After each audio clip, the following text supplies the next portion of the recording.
Ration അരി കൊണ്ട് വളരെ സിമ്പിൾ ആയിട്ട് ഒരു അരിയുണ്ടയാണ് കൂട്ടുകാരെ നമ്മൾ ഇന്ന് തയ്യാറാക്കി എടുക്കാൻ പോകുന്നത്. അപ്പൊ നമുക്ക് റെസിപ്പിയിലേക്ക് കിടക്കാം.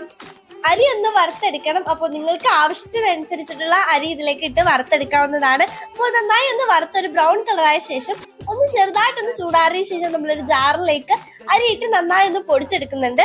പൊടിച്ചെടുത്ത ശേഷം നമ്മൾ ഇതൊന്ന് അരിച്ചെടുക്കുന്നുണ്ട്. അരിച്ചെടുക്കുന്നതിന് കാരണം നമ്മൾ എത്ര പൊടിച്ചെടുത്താലും ചില അരിമണികളൊന്നും പൊടിയാറില്ല. അതുകൊണ്ടാണ് നമ്മൾ ഇതൊന്ന് അരിച്ചെടുക്കുന്നത്.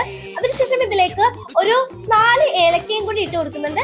ഒരു നുള്ള ഉപ്പും കൂടി ഇതിലേക്ക് ചേർത്ത് കൊടുക്കാം. പിന്നെ ഒരു ബോൾ തേങ്ങയും കൂടി ഇതിലേക്ക് നമുക്ക് ചേർത്ത് കൊടുക്കുന്നുണ്ട്. പിന്നെ ചോപ്പ് ചെയ്ത് വെച്ച കുറച്ച് ശർക്കരയും കൂടി ഇതിലേക്ക്, മധുരത്തിന് ആവശ്യമായിട്ടുള്ള ശർക്കരയും കൂടി നമുക്ക് ഇതിലേക്ക് ചേർത്ത് കൊടുക്കാം. നമുക്കിത് ശർക്കരയും കൂടി ചേർത്ത ശേഷം കൈകൊണ്ട് തന്നെ നന്നായി ഒന്ന് ഇളക്കി യോജിപ്പിച്ചെടുക്കാം. ഇളക്കി യോജിപ്പിച്ച് അതിന്റെ ആ ഒരു ഉരുളയാക്കാവുന്ന ആ ഒരു പരുവാകുമ്പോഴത്തേക്ക് നമുക്കിതൊന്ന് ഉരുളയാക്കി എടുക്കാവുന്നതാണ്. നിങ്ങൾക്ക് ഉരുളയാക്കാൻ പറ്റുന്നില്ലെങ്കിൽ നിങ്ങൾക്ക് ഇതിലേക്ക് 1 ഗ്ലാസ് പാലും കൂടി